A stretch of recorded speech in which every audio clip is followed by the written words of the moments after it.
A most edifying spectacle, sir. Man and vegetable in a magnificent duel to the death. Oh, I've come over all of a doodah. Here, have this lovely dragon gem as your reward. Oh, lovely majestic creatures dragons are.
Dan.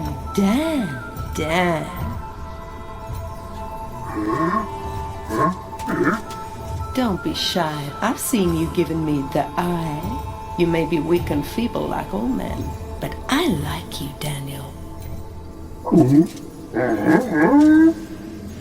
Now listen up. Your bow and arrows are fine for itty-bitty jobs, but if you want to pack some serious heat, you should take this spear.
Poor villagers.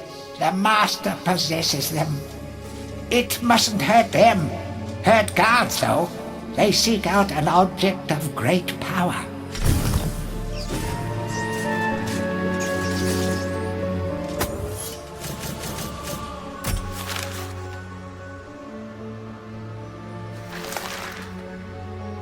Winner of the Jolliest Witch in Gallimere Award for the 4th consecutive year. Wartilda actually runs a successful potions business and makes cool cheddar from her pumpkin spice profiteering. The other witches are secretly jealous.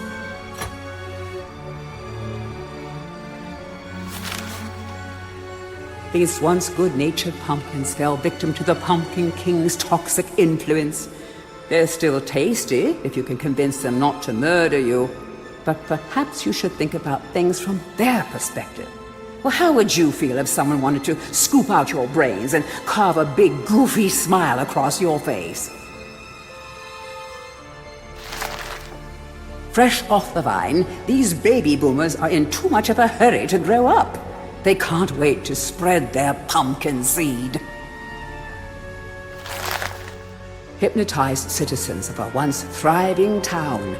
They'll happily invite you in for tea, but if they ask to borrow a shovel, you should probably decline.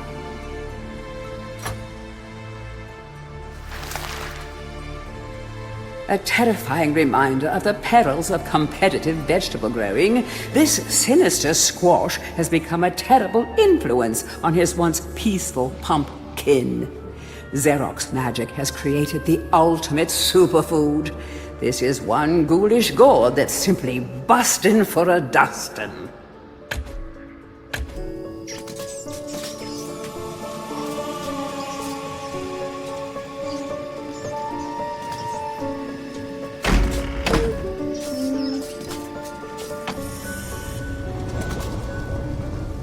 Blacksmith's Monthly.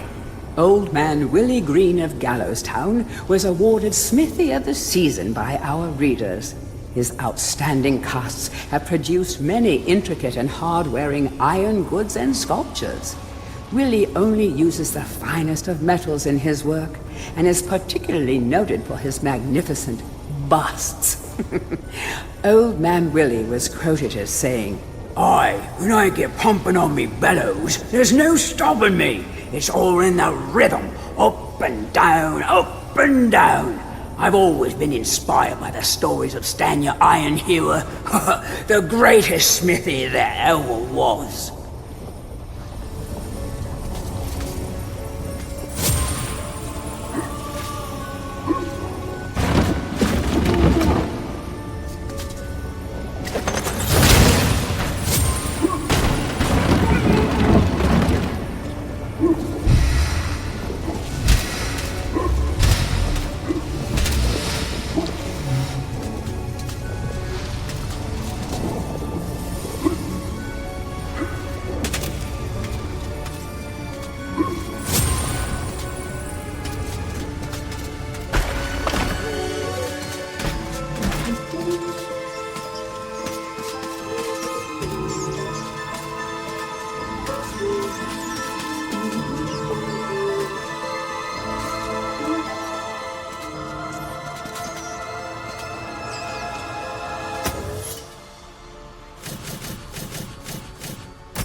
A crucifix once stood here, but the mayor took it. Find a replacement and see how the church should really look.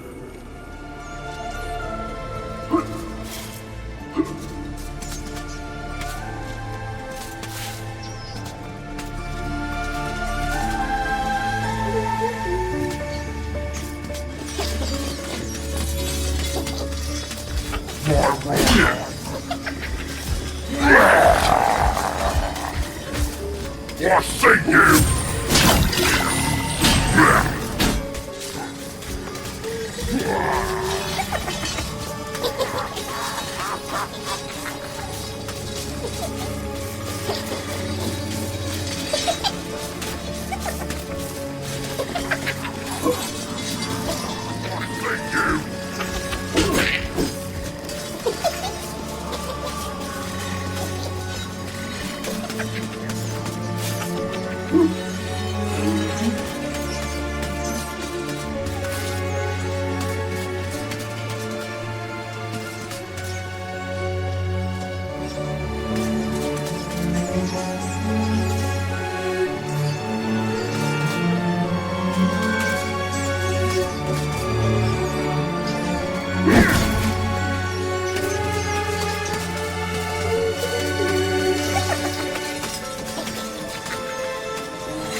The rune key is held aloft by the flow of water from the fountain.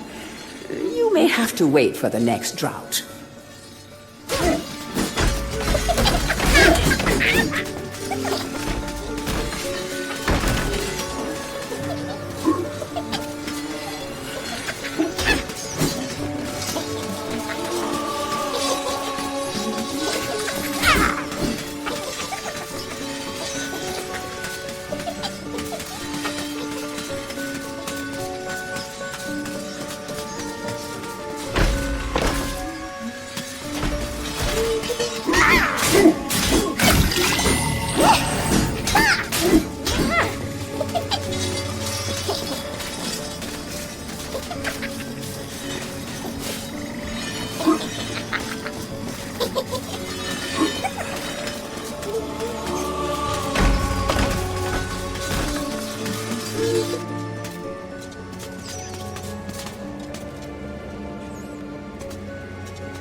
Bust of Mr. Shanks, landlord of the Troll's Head.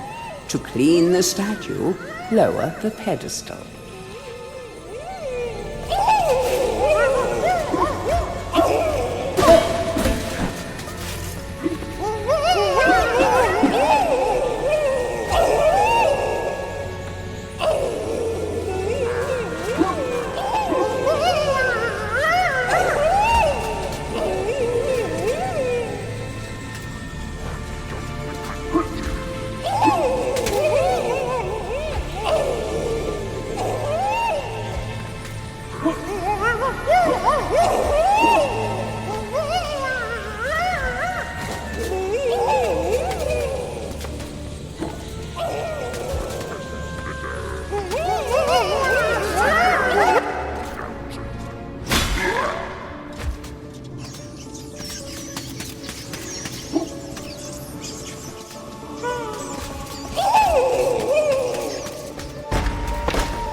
History of Gallowmere, Volume 1. During the dark time that was Gallowmere's not too distant past, it was King Peregrine who thwarted Zarok the Necromancer and his plan to enslave the land. Zarok, once the king's mage, had fallen out of favor with the ruler for conducting outlandish experiments on the bodies of the dead. It was said that deep within Peregrine Castle, the dead were restless. The dead are to be honored, not kept as the playthings of alchemists, declared King Peregrine as he banished Zarok from the castle.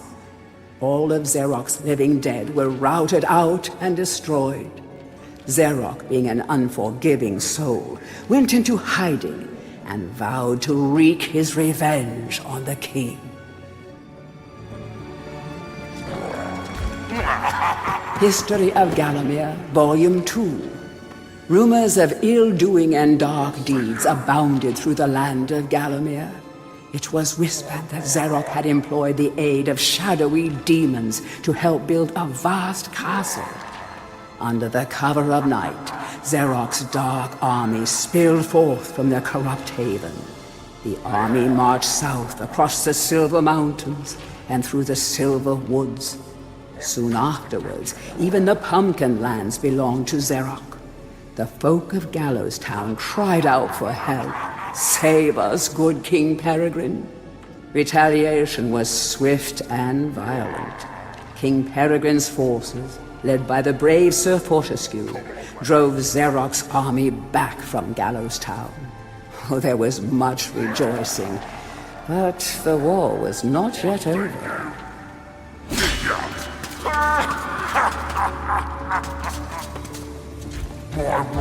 Heroes from History, a retrospective. Chapter 1. In addition to being the strongest man who ever lived, Stanyer Ironhewer was unsurpassed in his skill as a blacksmith. He was equally happy pounding on his anvil at home as he was pounding on someone's head in battle. It was said that his only fear was the end of the village smithy as the focus of manufacture, in favor of more centralized units. As if.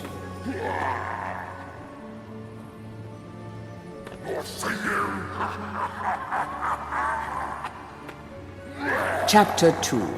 Born a humble peasant to one of the nomadic tribes from the Eastlands, Bloodmanoth Skullcleaver gathered an army of horsemen and swept over half the civilized world.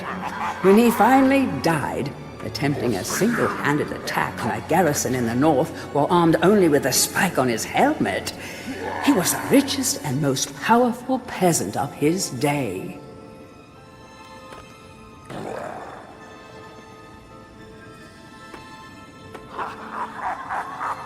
Chapter 3. Carl Sterngard spent most of his formative years under siege at his family castle. With his impregnable magic shield, Sterngard's motto was, "The best form of attack is defense." Sadly, his shield couldn't protect him against poor eating habits, and he died during a post-battle feast while swallowing a large sausage he had failed to chew.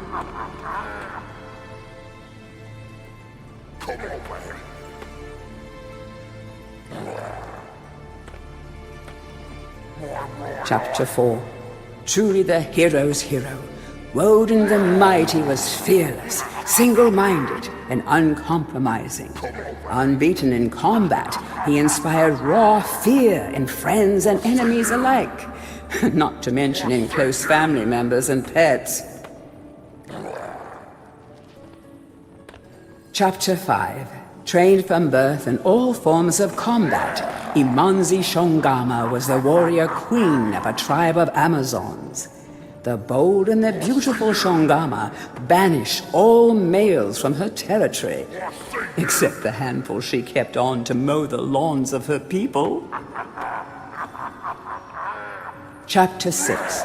A full-time mother and homemaker, Megwin Stormbinder had to defend her settlement from barbarian raiders while the menfolk were away on a hunting trip. She fought off repeated attacks, armed only with a pitchfork and a rolling pin, and with one arm holding her baby. Legend has it that the gods, impressed by her indomitable courage, intervened and added thunderbolts to her arsenal. She won the battle with a couple of bolts to spare on her husband when he finally returned.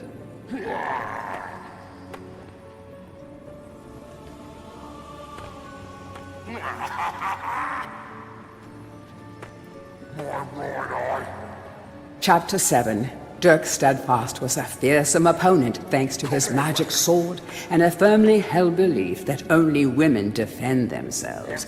Real men are always on the attack. He was a friend and contemporary of Karl Sterngard, and was with him even to the end. It was whilst Steadfast was explaining his views on Sterngard's shield during a feast that the latter had his tragic and inexplicable accident.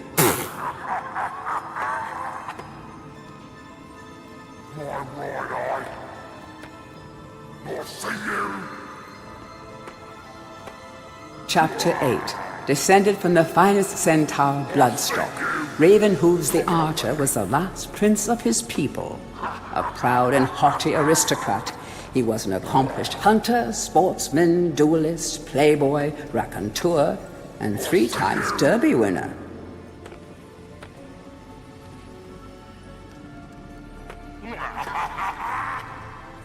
Chapter 9. Captain of the militia in the time of King Peregrine, Sir Daniel Fortescue found fame when he killed the renegade wizard Zarok.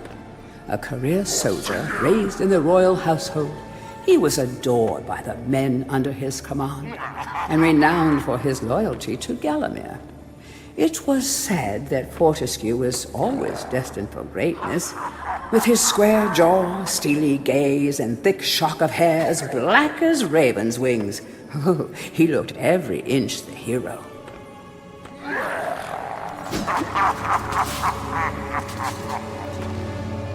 History of Gallowmere, Volume 3. News that Zarok's army had now taken the Floodlands caused much concern.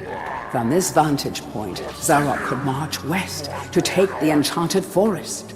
This sacred place would prove a bitter defeat if it fell into the hands of the evil sorcerer. It was Sir Dan Fortescue who once again led the king's militia to rid the demon host from the land. Yet the evil wizard was cunning and had prepared an ambush.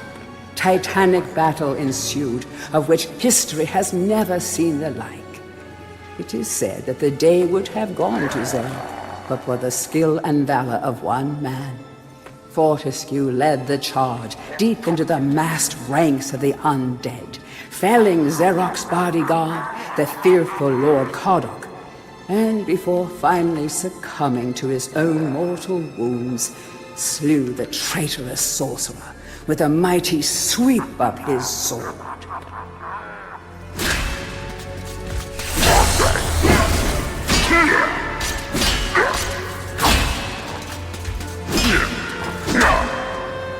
History of Gallowmere, Volume 4.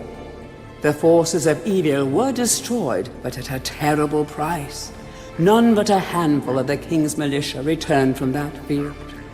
Gallowmere lost a whole generation of young men that day, including Canny Tim, the legendary crossbowman, and Fortescue's second-in-command, who fell in the first volley of arrows.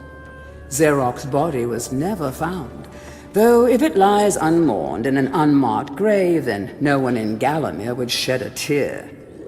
The shadow demons that had fallen under Zarok's banner were unnatural creatures that did not belong in the world of mortal men. The king declared that they be banished, entombed under the pure earth of the enchanted earth. Imprisoned within an impregnable box of the king's design, the demons were buried deep underground. Their tomb was sealed with a magical device that has since come to be known as the Shadow Artifact.